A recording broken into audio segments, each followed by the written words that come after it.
আসসালামু আলাইকুম এভরিওয়ান, আশা করি সবাই ভালো আছেন। তো my name is Mehedi Hasan Fahim. তো আজকে আমি যে বিষয়টি নিয়ে আলোচনা করব সেটি হচ্ছে আইএলস কি, কেন এবং কিভাবে। তো মূলত আজকের যে বিষয়টা সেটা হচ্ছে আইএলস কেন করবেন এবং কিভাবে করবেন, এবং আইএলস দেওয়ার মাধ্যমে আপনি কি কি বেনিফিট পাবেন সেইগুলো নিয়ে আজকে আলোচনা করব। তো ভিডিওটি শুরু করা যাক। প্রথমে আমি এখানে লিখছি, দেখেন আইএলস কি, কেন, কিভাবে। প্রথমত আইএলসটা হচ্ছে একটা শর্ট ফর্ম। এটার ফুল মিনিংটা হচ্ছে international English language testing system. তো বেসিকলি আপনাকে আইএলস বা আইএলস বেসিকলি একটা টেস্ট।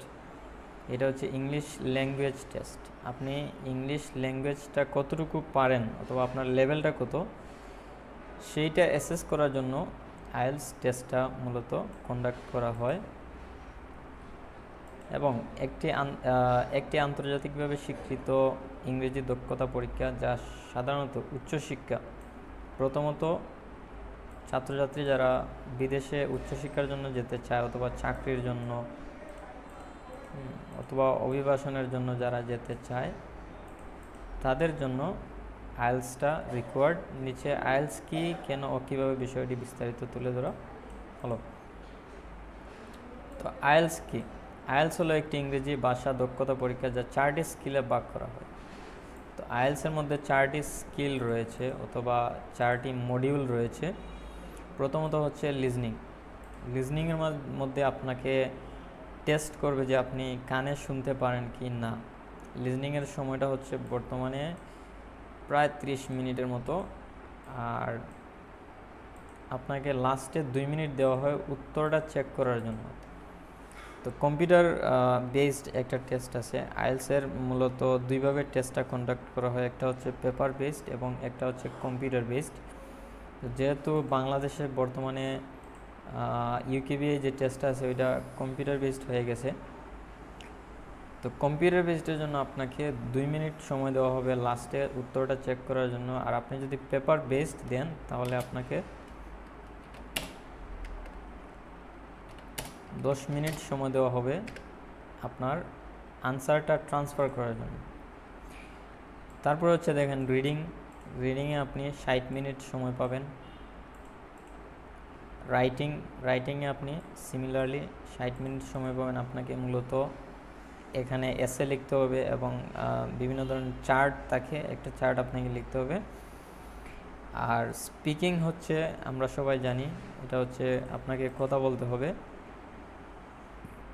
আর স্পিকিং টেস্টের যে অফিসিয়াল টাইম সেটা হচ্ছে 11 থেকে 14 মিনিট।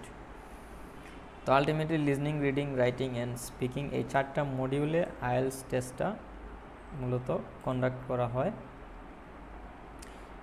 আইএলসের দুইটি মেইন টাইপ আছে, সেটা হচ্ছে আইএলস একাডেমিক এবং আইএলস জেনারেল ট্রেনিং বা জেনারেল ট্রেনিং আইএলস একাডেমিক তারাই দেয় যারা বিদেশে উচ্চশিক্ষার জন্য যেতে চায়, তারা আইএলস একাডেমিক নেয়। এবং জেনারেল ট্রেনিং নেয় যারা কাজ প্রশিক্ষণের জন্য অথবা অভিবাসনের জন্য যারা যেতে চায়, তারা জেনারেল ট্রেনিং আইএলসটা দেয়।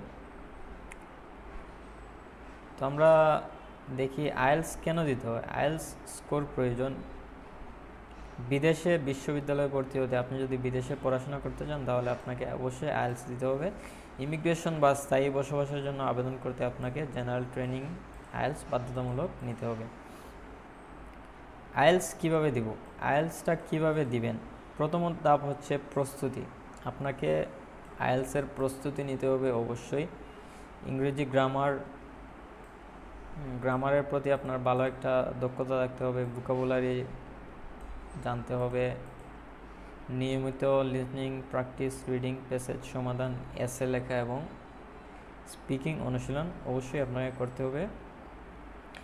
এবং কেমব্রিজ আইএলসের বই আছে, বর্তমানে 1 থেকে বা 7 থেকে আপনি 20 পর্যন্ত পেয়ে যাবেন। অফিসিয়াল প্র্যাকটিস টেস্ট আছে, ওইগুলো আপনি ব্যবহার করতে পারেন, ওইগুলো থেকে আপনি প্রস্তুতি নেবেন।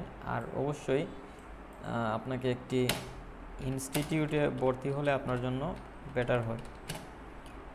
একটা ইনস্টিটিউটে যদি আপনি ভর্তি হন তাহলে আপনার জন্য বিষয়টা অনেক সহজ হয়ে যাবে। আপনার নিকটস্থ কোনো আইএলস ইনস্টিটিউট যেখানে আইএলস পড়ানো হয়, এরকম কোনো আইএলস ইনস্টিটিউট আছে কিনা আপনি একটু খেয়াল করে নেবেন। অবশ্যই ভর্তি হওয়ার আগে বুঝে এবং ফিডব্যাক দেখবেন যে ওই ইনস্টিটিউটটা কতটুকু ভালো। এরপর হচ্ছে দেখেন ধাপ আইএলস, তারপরে হচ্ছে আপনি যদি আপনার অনুশীলনটা বা প্র্যাকটিসটা শেষ করে ফেলেন তাহলে আপনাকে রেজিস্ট্রেশন করতে হবে।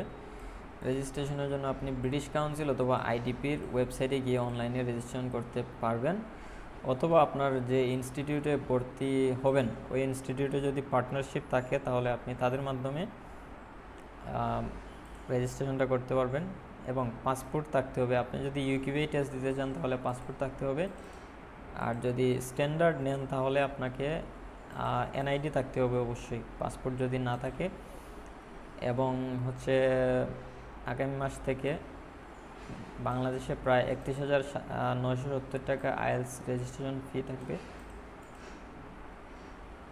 তো পরীক্ষা আপনি দুইভাবে দিতে পারবেন, একটা হচ্ছে কম্পিউটার ভিত্তিক, আর আমি আগে বলছি যে আরেকটা হচ্ছে পেপার ভিত্তিক।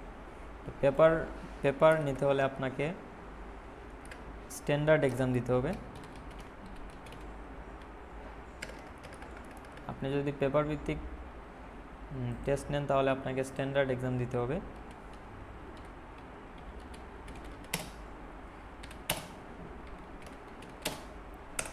আর আপনি যদি ইউকেবিআই দিতে চান তাহলে আপনাকে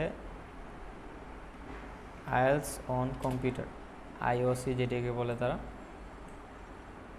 তো আপনাকে ওইটা নিতে হবে।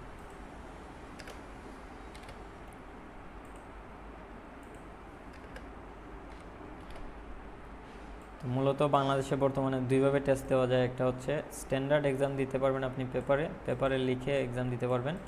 আর ইউকিউবিএ টেস্ট আপনাকে আপনি যদি ইউকিউবিএ দিতে চান তাহলে আপনাকে অবশ্যই আইএলস অন কম্পিউটারটা নিতে হবে। তো এই ছিল আজকের ভিডিওটি মূলত আজকের ভিডিওটিতে আমি দেখানোর চেষ্টা করছি আইএলস আপনি কেন করবেন, কিভাবে করবেন, এবং আইএলস করার উদ্দেশ্যটা কী, এবং আইএলসের মধ্যে কয়টা মডিউল থাকে, এবং কোন মডিউলে কতটুকু সময় দেয়, এই সময়গুলো নিয়ে আলোচনা করলাম। এবং কার মাধ্যমে আপনি এক্সামটা দিতে পারবেন, আপনার এক্সামের রেজিস্ট্রেশন ফিটা কত টাকা আসবে। আর এক্সাম আপনি দিতে পারবেন নর্মালি সিলেট টাউনে আছে এক্সাম হল, চট্টগ্রামে আছে, ঢাকাতে আছে। তো আপনি ওই জায়গাগুলোতে এক্সাম দিতে পারবেন। আর আইএলসের যে হাই স্কোর ওইটাকে বলে ব্যান্ড স্কোর, আপনি ব্যান্ড স্কোর পেয়ে যাবেন হচ্ছে সর্বোচ্চ 9। ব্যান্ড স্কোর হচ্ছে আপনার 9, হাইয়েস্ট স্কোর আপনি বলতে পারেন, হাইয়েস্ট স্কোর হচ্ছে 9। তো আপনি 9-এর মধ্যে যাই পান না কেন এটা হচ্ছে আপনার লেভেল, ইংলিশের লেভেল, তাদের হাইয়েস্ট ব্যান্ড স্কোর হচ্ছে 9। সো আরও কোনো তথ্য জানতে হলে আইএলস সম্পর্কে অথবা আইএলস কোর্স করতে হলে অবশ্যই আমার সাথে যোগাযোগ করার চেষ্টা করবেন। আমার নাম্বার দেওয়া আছে এখানে, হোয়াটসঅ্যাপে কন্ট্যাক্ট করতে পারেন।